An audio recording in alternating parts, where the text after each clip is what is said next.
I was never really drawn to the iPad a ton as a teacher because a lot of the things that I wanted to do in the classroom, I found the student that had the iPad was always the one that was sort of struggling to get the thing done because the interface was different on the iPad than on the laptops that everybody else was using. I always felt so much more capable with a laptop and never felt the need to get an iPad as it seemed to get more in the way of what I was doing rather than solve some of the problems I was having. But when I moved to hybrid teaching, that changed. Hi ladies and gents, my name is Thom Gibson, and if you're new here, my channel is all about helping middle school STEM teachers design an engaging classroom experience for their students and a fulfilling teaching experience for themselves. So the context of me using this during a hybrid context is having one laptop, one iPad, hybrid classroom, some kids in the classroom, some kids logging in at home via Zoom, all happening at the same time. And so before I jump into some of the problems that the iPad solves, I do want to talk about how I've got this set up right now. My computer is gonna be my main workstation and my laptop's gonna be kind of like the supplemental thing. Both of them are logged into Zoom. When you log into Zoom on the iPad, it's going to ask you to join audio. Don't join audio, just hit cancel. All the audio stuff that I'm doing is happening through my laptop. The audio coming from Zoom is gonna come out of my laptop into these speakers that I have back here, and my microphone, I actually use a little Apple AirPod to serve as my microphone linked through my laptop. No audio stuff through the iPad,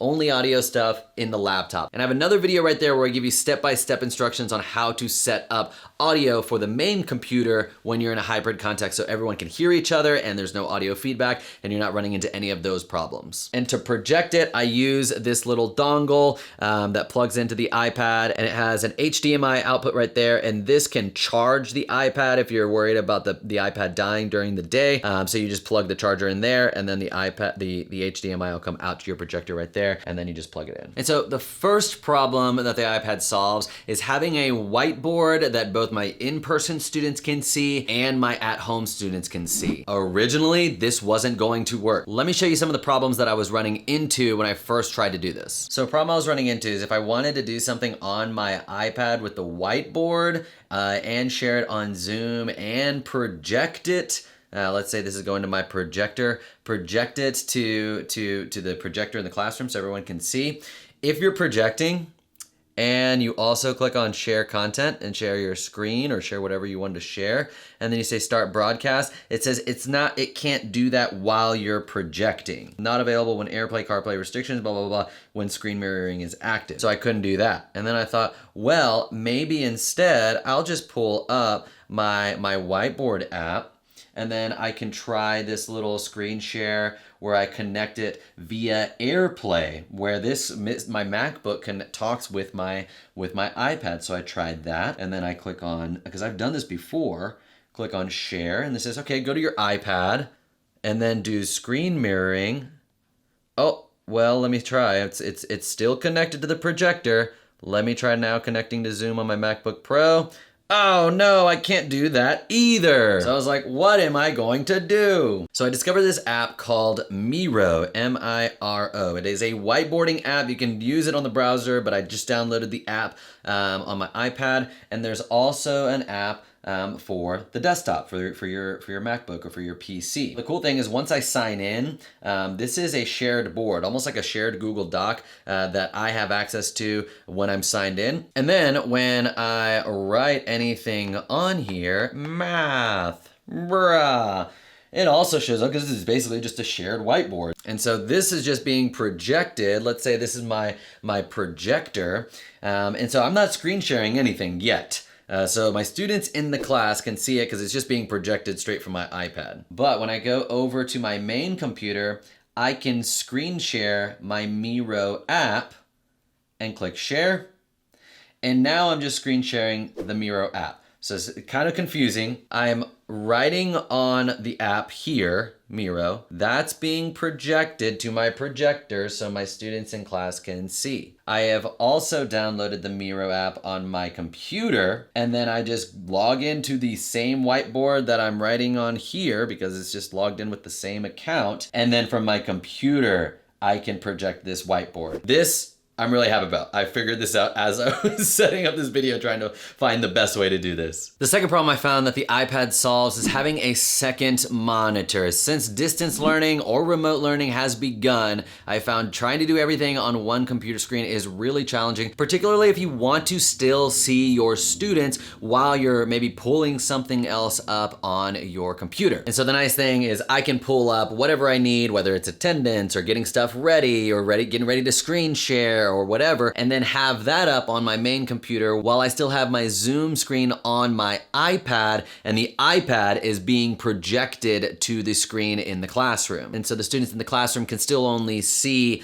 Zoom unless I begin to start sharing something from my laptop. The third problem the iPad solves is it gives me another camera to show the in-person students to my at-home students. I basically use the camera on the other end and I point it to the students in the classroom, and I've got this flexible little arm that I've clamped to this desk, and then I can position it and get it framed correctly, because I can't really, if I just use the stand that it's built with, it doesn't really show everyone. Using this little gooseneck arm, I can't remember what company it is, but I'll link it down in the description if you want to get it, lets me position this where I want it, not only as a second monitor, but also as a way to show the other students. You just have to turn on the video, start video, and then it's going to default to the camera that's facing you. You just need to hit switch camera on the left, and then it's facing out. There's no students there because I'm at my little studio at home, but then it would show the students in the classroom. Since this is being projected to the monitor in the classroom, I have found if the students in person see the video of themselves on the projector, particularly middle school students, they'll just go like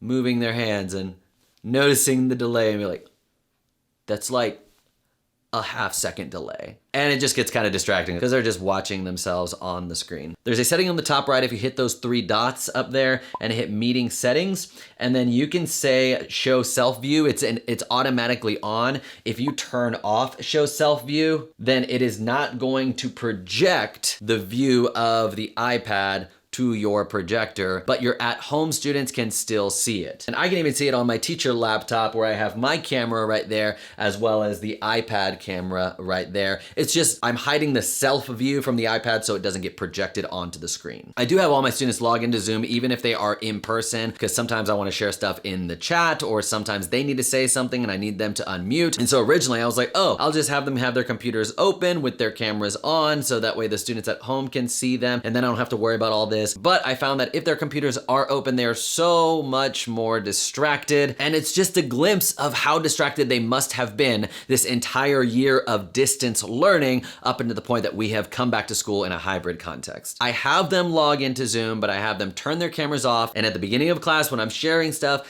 I have them tilt their computers down. I don't have them close it because then it logs them out of Zoom. And so I'm like, computers down, please, computers down, screens down, screens down. Thank you. Okay, let's start. And then I'll talk to them, and then I'll also look at my camera, so I'm talking to my students at home, and then they can see the students at home projected on the screen. And the kids at home can see them because the iPad camera is pointed on them, but they can't see themselves and be distracted by that on the projector because I did the hide self view. It might be overkill, maybe it doesn't matter. The whole reason I'm doing this though is because I'm trying to, as much as I can, to maintain this sense of being one classroom, of students seeing each other. And so then at this point, I'd end up just asking my students at home if they wouldn't mind turning on their cameras so that way we can see them. The whole camera debate, I don't spend too much time forcing students to turn their cameras on if they don't, because I think it's just a waste of class time, but I do ask them, please turn your cameras on during this part of the class when maybe we're having a discussion or I'm explaining something and it's not independent work time, which I usually don't care if they have their cameras on during that independent work time. And the last problem that the iPad solves is that everyone sees the exact same thing that's being projected,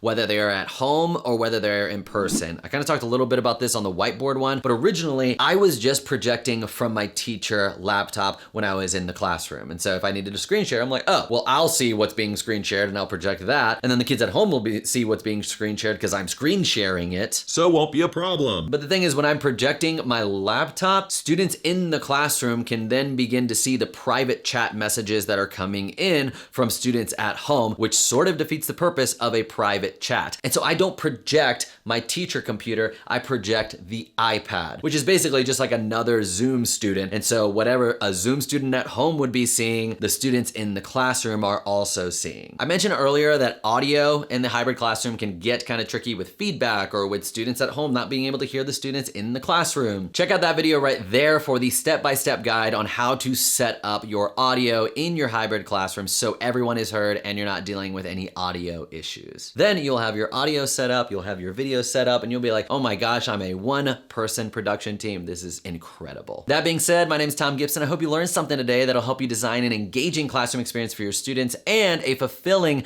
teaching experience for yourself. And hopefully I will see you in the next video.